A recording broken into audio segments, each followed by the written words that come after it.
Welcome to the Dorman Products installation video for the intake manifold for General Motors vehicles equipped with the 1.4-liter Ecotec 4-cylinder engine. This installation is considered medium and should take around 2 hours to perform. Before you begin, you should also check this engine's valve cover for damage to the diaphragm located within the PCV cap. The intake manifold and valve cover failures are often directly related, and it will save repair time if you replace a damaged valve cover while the intake manifold is off. Dorman's part number 264-968 is a direct replacement valve cover for this repair. Start by removing the valve cover trim.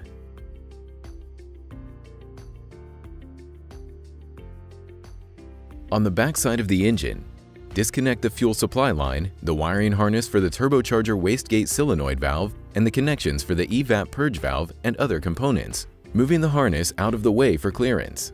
Carefully unplug the fuel injector wiring harness at each injector. Remove the intake hose from the airbox. Then disconnect the electrical harness at the throttle body.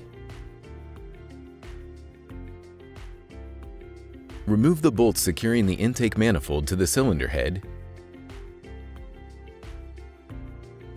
Then disconnect the vacuum line from the solenoid on the back of the manifold. Detach the heater hose retainer from the intake manifold. Then lift the manifold assembly off the engine.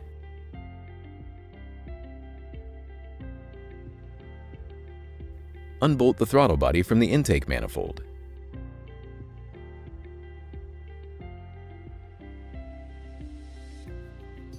Remove the screws securing the fuel rail to the manifold and carefully remove the fuel rail.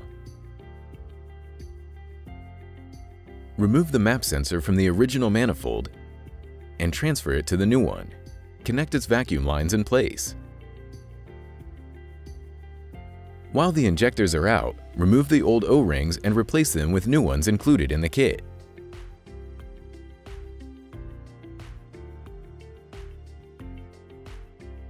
Press the fuel rail into the new manifold, then screw the rails securely in place.